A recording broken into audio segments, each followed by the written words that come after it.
Today, I will try to help you understand the Schrodinger's equation as intuitively as I can. By now, you have seen this formula. You also know that it signifies the total energy of the wave function equals to the sum of its kinetic energy plus the potential energy of the wave function. But what I would like to discuss here is significance of I, or the imaginary part. The imaginary part is what we struggle to visualize. And on a channel named Visualizing Math and Physics, if you haven't got at least some visual clue of a math or physics formula, then what is the purpose of this channel? So let's take this formula, bit by bit. One part at a time, shall we? So, let's take this term first. We will consider the I in the formula later. But first let's know the significance of this term. The rate of change of wave function with respect to time. That is what this particular term means. The rate of change of wave function with respect to time. The partial derivative means that you are measuring the rate of change of wave function exclusively with respect to time and time only. So the changes in the wave function with the passage of time is all that you are considering. That is what the partial derivative signifies. Is this much clearer? So imagine that you take a photo of the wave function. Now imagine after some time you take another picture of the wave function. Now imagine you are taking a series of pictures of the wave function. At what rate does one picture change with respect to another as time passes? That is what this term means. Now, what if I is also conjoined with this? Now, I stands for imaginary part. Now, real part and imaginary part of complex numbers comes into math whenever one whole influence gets divided into two daughter influences. I have explained this in detail in Visualizing Math Part 1 and Part 2. We call one daughter influence as the real part, and the other daughter influence as the imaginary part. In this particular case, the imaginary part is the side view of the wave function. So, I into partial derivative of wave function with respect to time means you are considering only the side view of the rate of change of wave function. And simultaneously you are ignoring the top view of the wave function. The top view of the wave function is the real part. This means that you are considering only the side view of how fast the wave function is moving with respect to time. Now, because we are dealing with a wave function which looks exactly the same whether you look at it from the front or from the side, it looks the same. Unlike, say, a chair, which looks different if you look at it from the side as opposed to if you look at it from the front. In other words, the side view of a chair is different from its front view. For a wave function, the side view is the same as the front view. And the front view is what you are watching of the wave function on your screen. So basically you can say that the total energy of the wave function is equal to the front view or side view of the rate. But first, what if there was an e-book that explained major concepts of math using simple and everyday examples and analogies?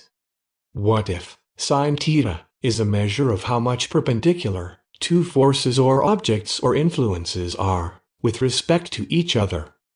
So a roof which is perpendicular to the flow of snow, won't it collect more snow than a roof that is less perpendicular? Now, coming to cos theta.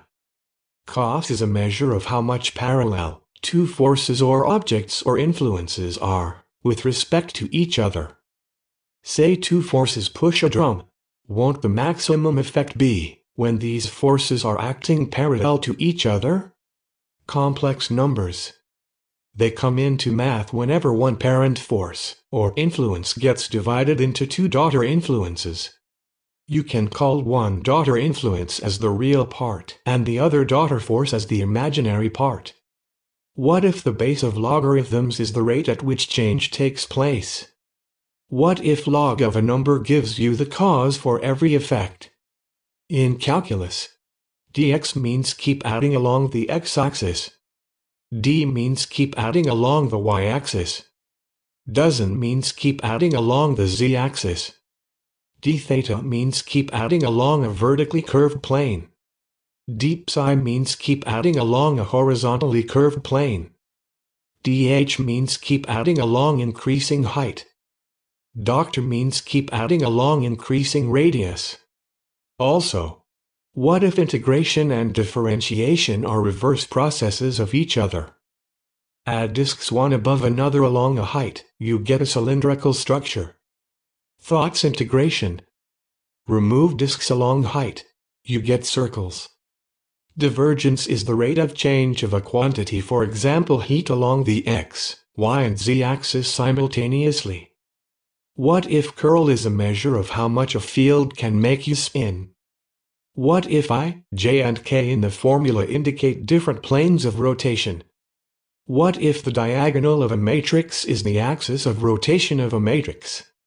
What if all these intuitive examples and understanding is explained in one single ebook?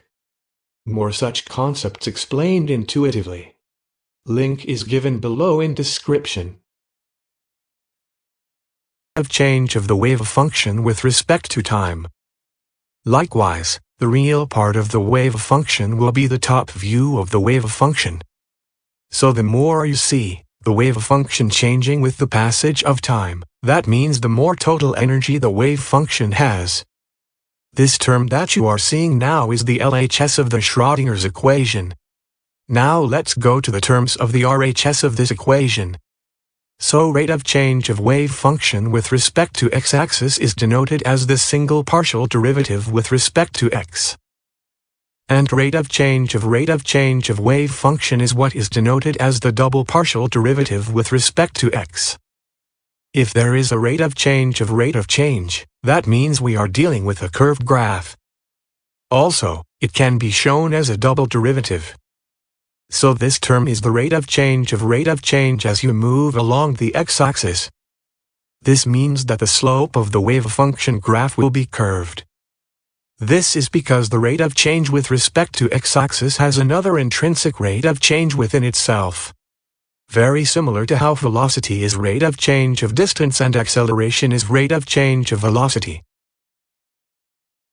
The real part of a building, for example, is the top view of the building. Now, if your goal is to find the number of floors in that building, obviously this view doesn't make a lot of sense, does it?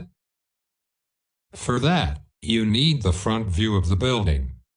This front view, in this case, is the imaginary part of the building. The similar is the case with real and imaginary parts of the rate of change of wave function. In the case of the Schrodinger's equation, we ignore the real part, or the top view of the wave function's rate of change with respect to time. And we focus solely on the imaginary part, or the front view of the wave function's rate of change with respect to time. Because this view is what gives us an idea of how the probability zones change with respect to time. How much total energy the wave function has depends on how much rapidly the wave function moves with respect to time. And we are concerned only of the imaginary part of this rate of change. That means for a circuit, the real part would mean resistance and imaginary part would mean capacitance. Resistance would be burning the electrons, capacitance would be delaying the electrons. Whenever one influence gets divided into two daughter components, that is where we have real part and imaginary part coming. But this can, so imagine a radar which is showing just how much upwards the aeroplane is moving. We are not concerned with the other daughter component right now. That is how much forward the aeroplane is moving. That is what the imaginary part is. So I